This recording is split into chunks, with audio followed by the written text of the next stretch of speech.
Hi, my name is Sarah Smith. I'm from Mount Pleasant, Mississippi. It is my honor to introduce Mr. Tony Silber, President of Long Hill Media.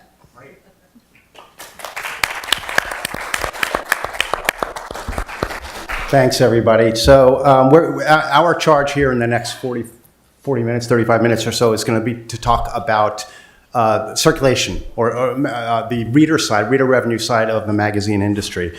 But before I started, I just wanted to say a couple of things just by way of setup. So what strikes me about this event and what makes this event unique is its fundamental subtext. Its premise is sort of a celebration of print media in the context of what is undeniably a media revolution. We celebrate the enduring power of print. We talk about it. We talk about how to best move forward with print. In fact, we had the opening session. We had the opening session here, keynote describing a mega brand, a monolith, Better Homes and Gardens. And then yesterday we had Linda Thomas Brooks talk about how marketers would be foolish to ignore print because it's just part of the 360-degree ability to touch their prospects. And John French actually also sort of underlined that today when he referred to print just being sort of a part of the mix, right? Which it certainly is. And of course, we had Daniel Dujan yesterday talk about how print media affects us in neurological ways that are completely subconscious. I mean, maybe we're calmer, we engage better. It connects with us as human beings more than digital media. And he supported it really well with research. So that was all interesting. What I want to do is just present a sort of broader subtext or context, because that's important too. As we move forward, as we celebrate print, as we adapt print to a changing media landscape and world, we have to acknowledge the macro trends. And for us, the macro trends are not positive. And you can look at the advertising side, and you can look at the reader revenue side, and all those trends are difficult, right? I mean, difficult is probably euphemistic. The truth is, most of us, it doesn't matter how old you are, what generation you're from, baby boomer, millennial, or whatever, most of us engage with media now via social media, via our phones, via whatever, and print is there, but it's not our first point of contact. We find information via Google, and whatever that information is. And it's important to understand that because Google and Facebook alone, two companies, dominate the world of advertising. So it's about 63% of total digital ad dollars spent in the country is two companies, Google and Facebook. And if you want to throw in Amazon, it gets up to about 70%. Those three companies, as opposed to the thousands of magazine media companies. And at the same time, Google and Facebook combined, rough numbers, about $150 billion in revenue. So that $150 billion is like 3 times the size of the newspaper and magazine industries combined, right? That's significant. And that as we talk about print moving forward, we have to acknowledge that and figure out a way to either change it or adapt to it. But it's not going to change on its own. James Hughes, in his presentation this morning, mentioned that advertising now is less important for us as media brands going forward than it ever has been, which struck me because it's a remarkable statement.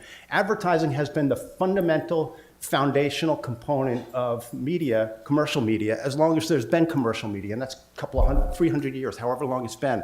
So to say advertising is less important to us is really important, and it raises the question, so if not advertising, then what? And so the natural progression there is reader revenue. And so we look at reader revenue. Well, reader revenue is not doing any really that much better. It's not an exaggeration to say that the reader side, the distribution system of the magazine industry, is in the process of contraction.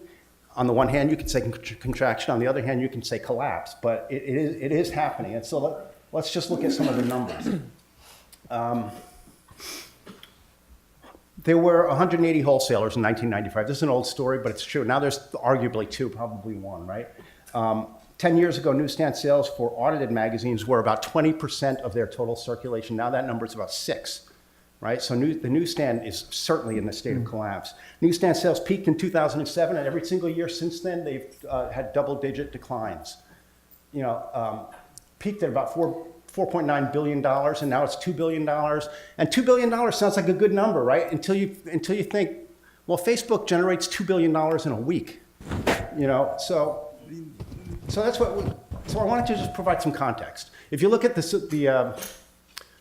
supply chain of an industry, you can learn a lot about the health of that industry. And if you look at the supply chain of the magazine industry, we have the newsstand on the one hand. We have printers. There's probably 12 or 15 printers that have gone out of business, magazine printers that have gone out of business in the last 15 years. And I could rattle off, a list of every single one of them.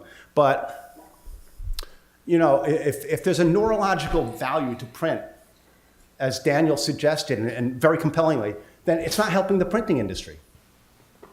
So what we want to do with this panel is take a look at how we can constructively move forward given that context. It's important to have that context. We can celebrate print, but we have to understand what's going on around us. And I think everybody's done that, but I wanted to zero in on that a little bit with this panel. So we have three outstanding circulation experts from three very diverse perspectives. Drew Wintemberg is the founder of AJW Leadership and Insights, and he's a former president of Time Inc. Retail. And to my immediate left, we have Linda Ruth, who's a longtime magazine and circulation expert and consultant and mentor to many of us. And in the middle, we have Clayton Clabaugh, who is the director of fundraising and product annuity for Focus on the Family. And rather than do a round where we sort of talk about our biographies, I just wanted to get right into it. So we're going to ask questions. We're going to make it a conversation. I encourage everybody to participate in the conversation. Just raise your hand and we'll make sure that we cover the things that you want to cover if we're not doing it ourselves. So question one, and we can start with Drew. What are you seeing in terms of a new model for the newsstand? What's the new ecosystem for the newsstand going to look like? Because there's no question that the newsstand is distressed. Distressed on the positive side of things. So something, but I don't think it's gonna go away. There will be some kind of print magazine distribution system going forward. But so what's it gonna look like? I think. Well, let me digress for 2 seconds. I think, I've been in this industry 19 years within consumer products for another 30. But I think oftentimes we in the magazine industry think, "Woe is me," particularly when it comes to newsstands. That's not the case. It's not the case. I mean, when you talk to any consumer product company, a Hershey, a Mars, a Procter & Gamble, they're facing the same headwinds we are at retail. Jerry mentioned a bunch of them this morning: frictionless checkout, urbanization. Urbanization, frankly, to me, is the single biggest thing that's hurting, from a retail perspective, magazines from this point of view. We all rode the wave of supercenters. So you used to have, those of you who've been in a Walmart particularly, you had 30 checkouts. We had magazines at all 30 checkouts. If you go to a Target inner city store today, it's really all queuing, and there's virtually no magazines. So that's happening, between Dollar General and so on. So setting that as a concept. Can I interject? How does urbanization specifically impact the newsstand? Well, I think it impacts it from the very because Walmart's not building any more supercenters. The large format retail stores are really going away. I mean, everybody's looking to become more urban. Then you have Family Dollar, you have Dollar General, you have Dollar Tree. There's 35,000 small format stores that, frankly, we don't participate in a very big way. I mean, a specific example I'll give you is, I know a confectionery company that 14% of their revenue comes from the dollar stores, Family Dollar, Dollar General. I think, someone can correct me, but I think our magazine category is probably less than 2. So so as the evolution of retail moves to urbanization, where we were growing and building our business in these large format stores, those don't exist anymore. So I think that's where it's impacting us. We don't have the points of distribution. We certainly, from an individual store basis, nor from the scale of those stores. I mean, I think that's part of what's really impacting us, but it's also impacting others. But I think it impacts us more. So, but let me get to your original question. I think my personal opinion is I think the magazine category has got to evolve. I think that you mentioned the whole notion of where rate-based titles are today. I fundamentally believe that because of, and I don't know, does everybody know what rate base is? Basically, that's what you guarantee an advertiser based on circulation. Short-windedly. Anyway, and the issue is if newsstands declining and you want to guarantee your advertiser, we keep running into each other here. Yeah, I think I'm. Well, that was made it worse. You have to make that circulation through subscriptions, which is why if you look over the last 10 years, I mean, the percentage of newsstand relative to as a percentage of total circulation continues to go down for most titles other than like a Women's World or First for Women, something like that. And you also had the Seven Sisters, right? Then you had the 7 celebrity weeklies. I think all of that is going to have to change. And I think, as a number of people have spoken about, it's about personalization, specialization, people's passion points, and things like special interest.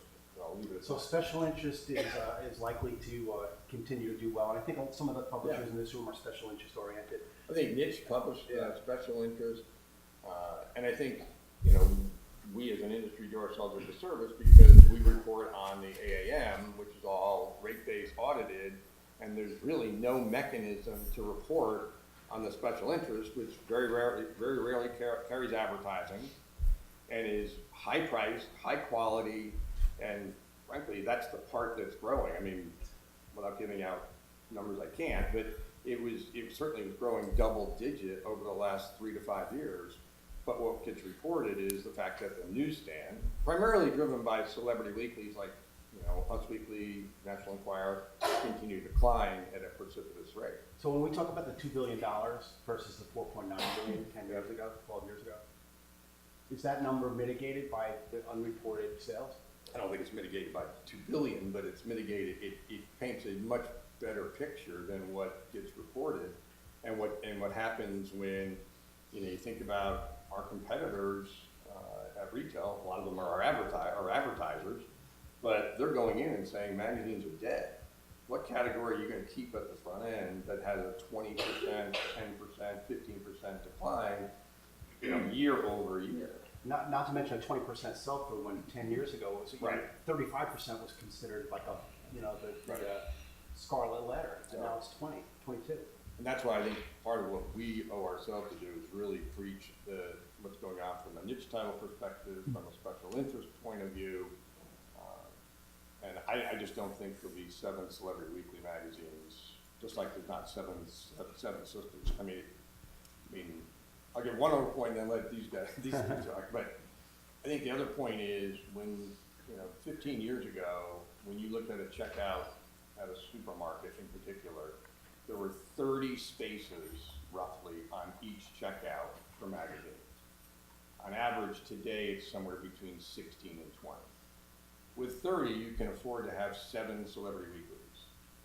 With 16, I don't think you want, and given where consumers are and news instantaneous and everything else, I don't think you want 40% of the space dedicated to 7 magazines that are roughly the same audience. So, sorry. Linda, what's your take? My take You is, want a specific question? Go either way. okay. My take on this is that the industry has gone in 2 separate directions. The industry, as far as the publishers that are having success, is going in the direction of smaller print runs, higher quality, higher prices, premium product. But the infrastructure that is in place has been built to support the magazines that are going away, the Seven Sisters and whatnot. So now we have an infrastructure where everything has consolidated into one enormous company. I mean, there's not everything, don't take me too literally, but virtually everything has consolidated into one enormous company called ANC, which owns almost all the mass market wholesale distribution in North America and the direct distribution, what used to be called the direct distribution to the bookstores and specialty, and the consolidation of information through Magnet. Everything is owned by this one company who has been trying to streamline to scale, large scale. They've got, well, I won't go into them too much. And at the same time, the streamlining has taken place on the retailer side, where the tracking of sales has switched to scan-based trading. So whereas even only a few years ago, your sales would be the number of copies you sent out minus the number of copies that came back. Now, scan-based trading ensures that the only copies that you will, have verified as sale are the ones that go through the register and are counted. Those two things, the consolidation of the distribution and the scan-based trading on the retail side, both put specialty magazines in an odd place, because it's like, using a machete to to do some very fine work. Specialty magazines need targeted distribution, and that's where the growth is taking place. In actually, to some degree, the Dollar Generals, the Tractor Supplies, the Lowe's, the bookstores. And from the magazine's point of view, I have, for example, one client who produces a magazine for a kind of mindful lifestyle. This magazine costs almost $20 a copy. It costs almost $3 a copy to print and ship. These people, they do sell. This magazine does sell, around 60% in issue. It's one of the half a dozen biggest revenue generators for Barnes & Noble. But they can't take copies and send them out to get 80% back, and that's what the system is. So what does the new system look like? If you're 10 years from now, if you're advising David Carey or whomever, 10 years from now, what's the solution for that company? Well, I think the solution is to not use, I think what publishers have got to do is find new ways of getting their product to market. And, to me, it always seems like you have great consolidation and then opportunities for, like right now, you hear after all the consolidation, the independent bookstores are starting to come back again. I think we're looking at a situation where there must arise new ways of bringing product to market, and new ways of finding accountability for the product when it gets to market. Because the other point I wanted to make here, Tony, was that the pay-on-scan system was created and kind of authenticated and verified and validated for publications that were monthly, that weren't that expensive, and yet the industry has gone in a direction where publications have a lower frequency, a higher value, and a higher cover price.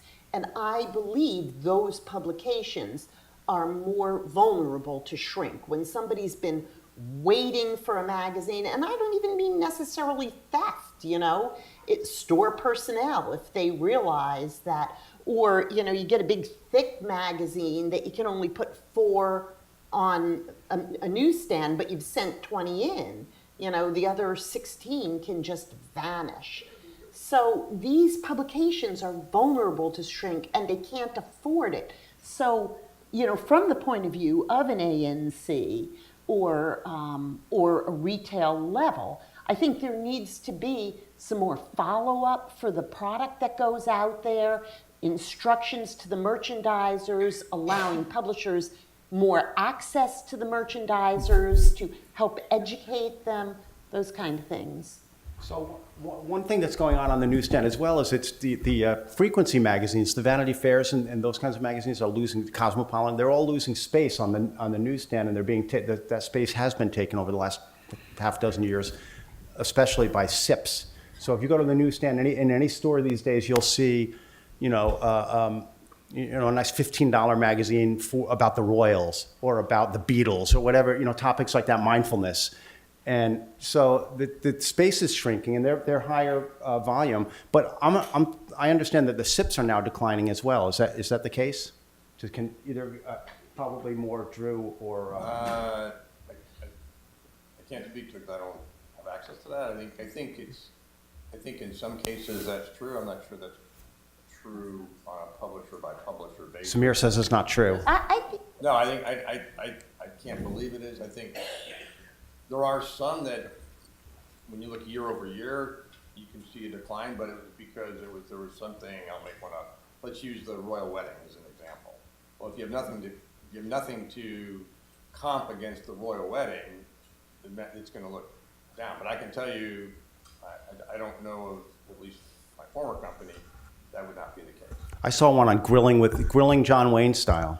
Like, who knew? But I think what's happened food with and John Wayne can't what beat it. I've seen happen with the SIPs is that because a SIP that hits it, as you say, like the royal wedding, a SIP that hits it can be extremely profitable for a publisher. And then sometimes what the publisher does is start to generate many, many, many more SIPs. And what they do is start preying on each other's market share. And I have seen that happen. But on a publisher by publisher basis, I've seen growth. Just to be clear, that a SIP is a special interest Publication. A special interest. Thank you, Bo. Also, And AKA services bookazine and some other terms. And just a factual point, we had almost 800 bookazines published in 2018. I was told on Monday in an interview that will appear on my blog on next Monday, there will be 1,400 bookazines published in this fiscal year with a total projected sale of 21 million copies. Wow. With 17 million of those 21 with a cover price of $10 or more. So tease who you're going to be interviewing.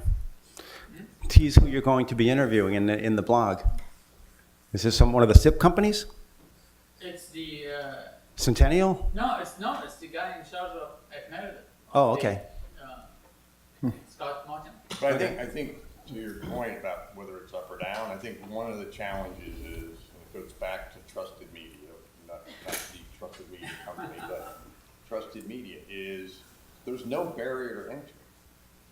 So we used to have this argument all the time with Dave Perry because you cannot treat no disrespect to anybody else, a SIP from Time Magazine who has spent literally hundreds of years building a brand, and you can't put out the same distribution of something that I made up in my garage, let's just say, make it easy that way.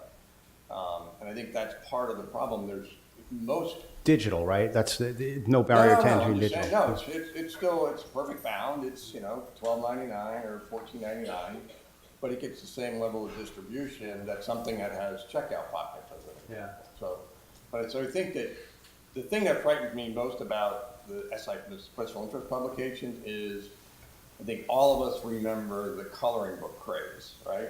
When you talk about something the stat was up there about Pokemon, that was almost what the coloring book craze was. Coloring books were here.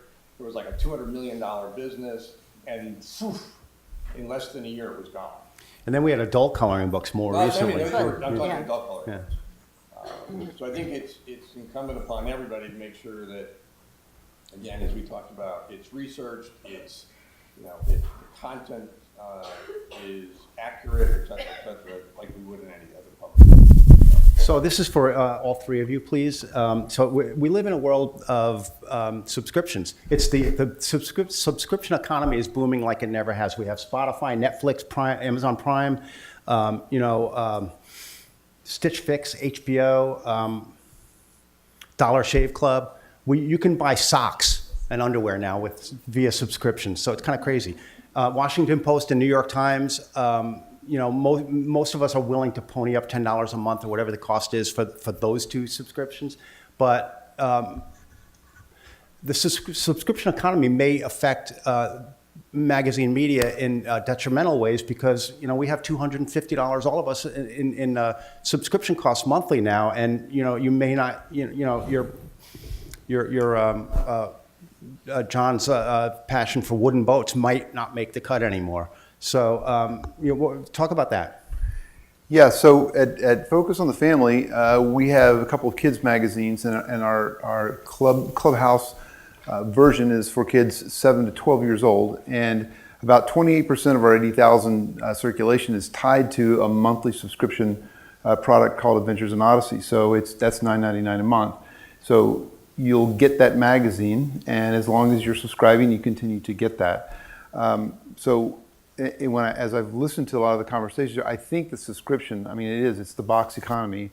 There's potential there to partner up with somebody and have that as a value add for it. It's an incremental cost. You're not acquiring the customer, but you're just adding it in for a little bit of a trade. Now your renewals come if they leave the subscription, if they like the magazine, you have the opportunity to pick them up on a renewal basis. Sure. I forgot to mention the subscription boxes where you don't even know what you're going to get, but quarterly you get some goodies in a package. Yeah. Which is cool. A lot of magazine brands or some magazine brands are doing that. I think magazines, and this might be heresy, but for the longest time, it was a one-to-one relationship with the consumer, right? You subscribe to a magazine, and that's really all I needed to do. I think over the last several years, magazines have realized, like other consumer products, I want as many touch points with that consumer and be so engaged in that consumer's lives that they think of me first and foremost just about any time.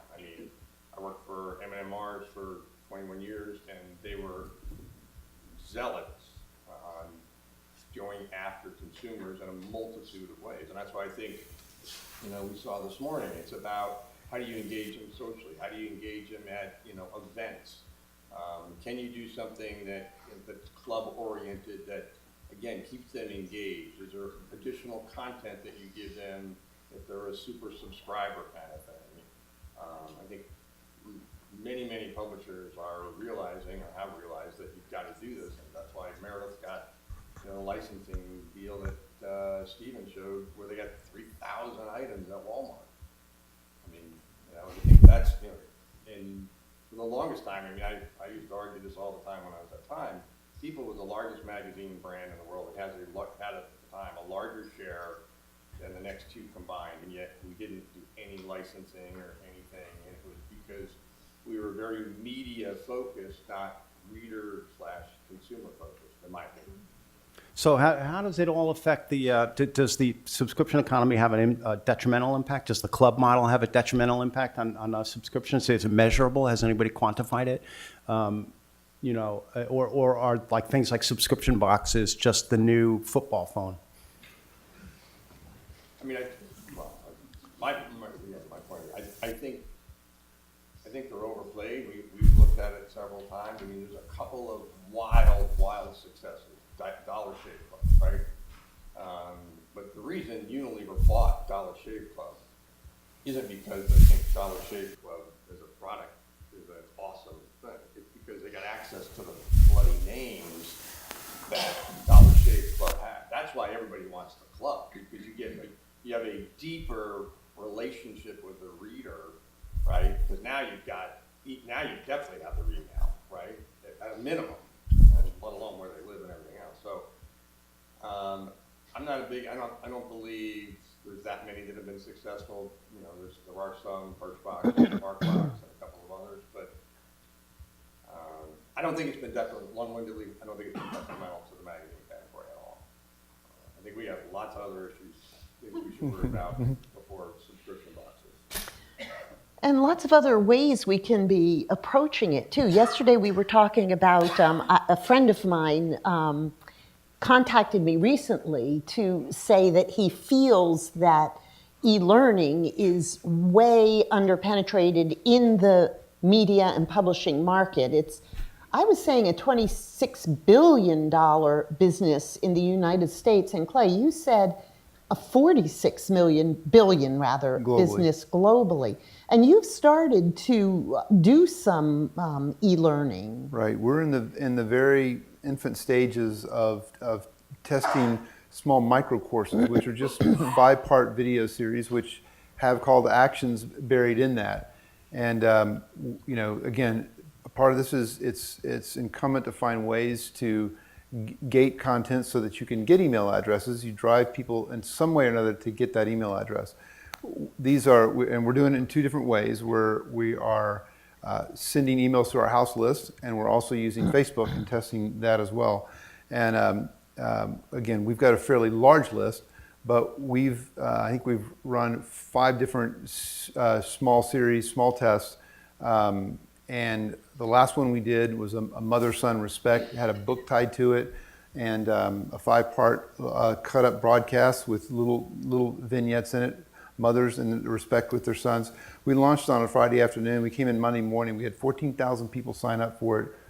Again, we're philanthropic, so to James's point, we have that benefit for us. But we had 480 donations, and I also have the Sustaining Member Program, which is kind of a membership program with 40,000 monthly sustainers in it, and we picked up I think 20 or 30 pledgers from that as well, which made a 12-month commitment to continue giving. So we're very encouraged to see that, and we're also testing in Facebook, and we're using some of their tools to increase the response rate, and we've got over a 1 ROI on it. Matter of fact, the mother-son, to throw some numbers out there, we're making $22 on every name that we collect on Facebook. So we're very encouraged by that. So I think there is a definite tie between the content in the magazine and micro-learning that comes from that. People see something, they're intrigued by an article, they want to go deeper into it, they want to connect with the author, some other vignette, there's a way to push them into that channel and drive additional engagement.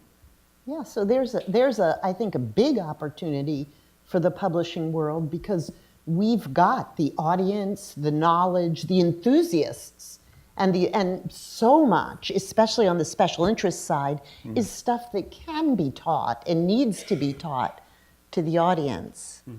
So, and then I was also thinking, I wanted to sort of call out John again about, he was telling us an idea yesterday on the newsstand side, which was, what if he went out in partnership with publishers, in partnership with distributors, and created opportunities for people to go into the stores at the holiday season or any time in the year and buy a publication to put into a bin to be given to at-risk kids. He was telling us this would be an amazing opportunity to just create waves of enthusiasm in the world of publishing and have everybody just start feeling really good about print again. I do think that's a direction we need to go. So my takeaway from this exchange is that the old model of having a subscribe here button on your website or a blow-in card in the magazine at the newsstand is not enough, and you have to come up with programs, whether it's e-learning or some other method that inspires people to engage deeply. The club model, I think Drew mentioned it, and so that is now the new normal in subscription development. It was like what John French said this morning, and I think Linda or many people have been saying it. We need to just throw out what we think we know and kind of start again, start fresh. Yeah, I think you got to think about, I don't know about anybody else, but if you told me 10 years ago I'd be paying for radio, you're out of your bloody freaking mind. Right? There's nobody I know that doesn't pay for serious radio. So, if radio, for crying out loud, could reinvent themselves, right? Because that was going to go away. Somebody said this morning, TV came in and everything else. That's really what it is. It's how do we reinvent ourselves? And I think if you can focus on content and the trust of the content, that's the single most important thing. I know we have this thing hanging over our, from an advertising perspective on the rate-based title, but we don't have that on the special interest. So there's got to be a way to transform that, you know, that into something more than it's printed product, but can you leverage the content that's in there in more short snippets, particularly in the retail environments, like we talked about yesterday. I mean, mindfulness. I mean, one time stone, it's like 96 pages about mindfulness. I mean, I don't know, I'm not sitting down and reading 96 pages about mindfulness, but is there something, you know, I might read 10 pages about mindfulness. Mm-hmm. Yeah. Well, How do you take the content and enrich and make it richer and live longer? As somebody we talked about yesterday, the content could live, like, whatever the measure was, 43% after 90 days or something like that. and the way, one thing I've been discovering, again, with my special interest publishers, is that the direction to go is to make this content not sort of inert. Let's not associate print with something which is static, but you can make it interactive. The magazine I talked about, it's called Bella Grace. It's, you know, over 200 pages and loaded with interactive prompts. You know, you can put in your own to-do lists or goals or wishes, and they'll give you questions. And that is one direction that print can go, is not only make it more beautiful, more tactile, but also more interactive. I think part of the success of special interest, I look at Magnolia Journal, and Stephen talked about it the other night.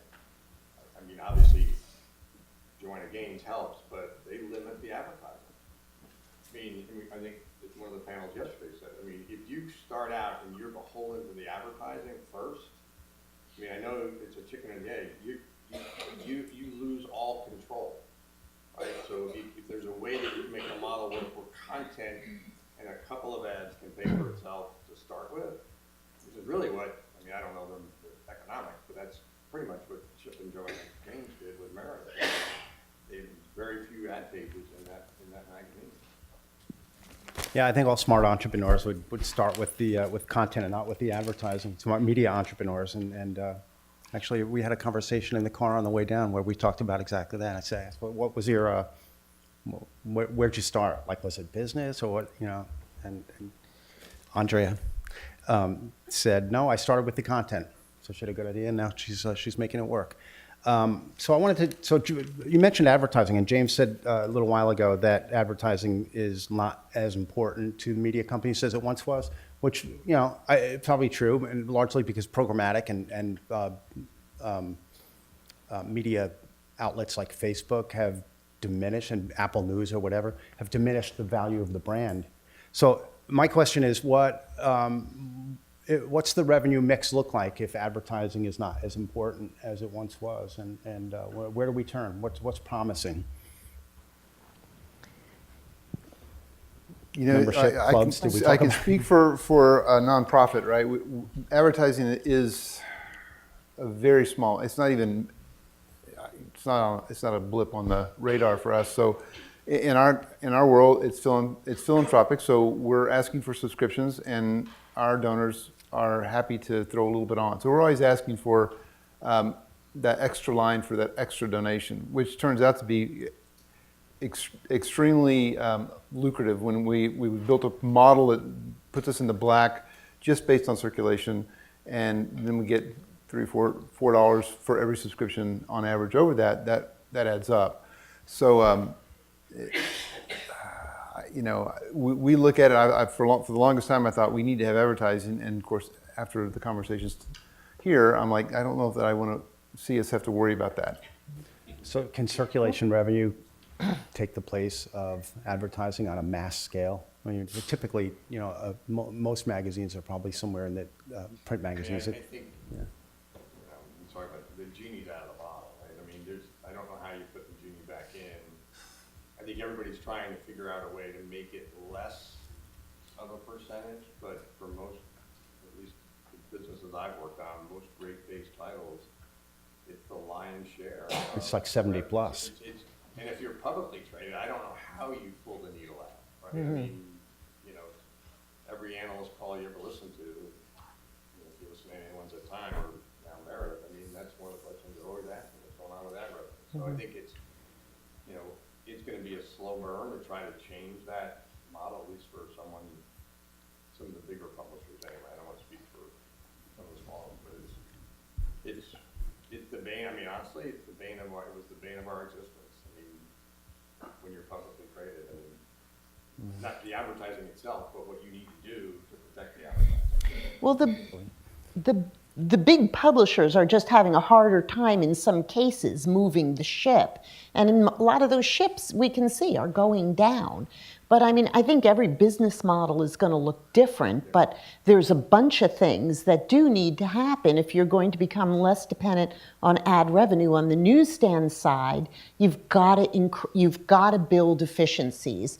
These beautiful magazines cannot survive at the 20-30% level. The efficiencies have to be built. Then secondly, on the subscription side, like for years, and you know, these companies are some of the biggest, you know, the gap between continually reduced subscription prices and continually raised newsstand prices just got bigger and bigger until, you know, the value of the magazine was so undercut by the subscription prices and nobody wanted to buy them on the newsstand anymore. And I think as advertisers become less important, those subscription prices have got to go up again and get more into some kind of alignment with the newsstand prices. And then you have the whole online model, which, you know, Clay was talking about, where you use your online audience through, for example, through email, as somebody, Monique was talking about yesterday, to build your list and then sell other stuff to the list. And that's been a very successful model for many publishers and media companies. And then going back to the e-learning, that's a piece of it. You use the e-learning to build your list, and you also sell the e-learning piece to the list, and you also use the e-learning to sell other things to the list. So, I think to your point, I think that's why the publishers are looking at alternate revenue sources, whether it's licensing, events, you know, trying to create a deeper relationship with a few big advertisers. I look at the active interest media and some of what they do from an event perspective is phenomenal. Because then you're engaging your core constituent in a place that they want to be. So, No, I was going to say, you know, we do a lot of direct mail, so that's an area that we're, you know, have always been focused on. We've been in a process of raising the prices of our magazines to get them up, because we were competing in that $10, $12 acquisition price and betting on the 2-year renewal rate to sort of get us back to even, and then hope we keep our 3rd year to get in the black. And we're sacrificing some response rate. We're raising the prices to those, but it's putting us in the black. So we're right in the middle of this evolution of hey, the magazine is worth this. This is the value, and positioning that well in our copy and in our story.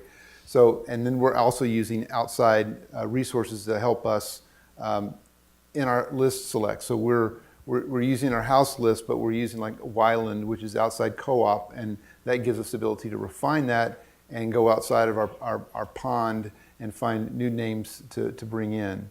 And that's been working for us as well. And we're always looking for, you know, those response rates that are over 2 or 2.5, 3% is our sweet spots for us. So last question.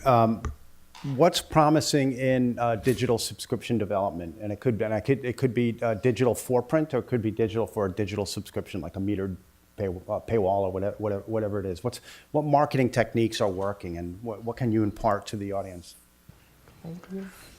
We are, you know, as much as Facebook gets slammed, we are doing some testing in Facebook for acquisition of Brio, and it's We're finding that it's competitive with some of our acquisition costs through direct mail.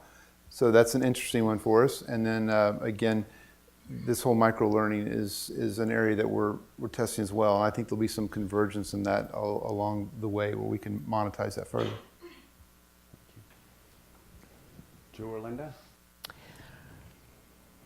Well, Way above my pay grade. So I think going back to the most successful thing I've seen, and this is not new, it's way not new, but it does go back to the building the email lists by giving away, I hate to mention this, but to build the email list, you really do have to give away free stuff and then get your audience that way. And those are the people you sell to. I always thought the email list was the workhorse and remains so. But you just mentioned direct mail, and that's probably another conversation. But I'd love to know at some point what the role is of direct mail in 2019, 2020, 2021, because it does feel like that format is, sort of yesterday's tool. But I could be wrong. Anyway, thanks so much, folks. Thanks, We got the next- Tony. the next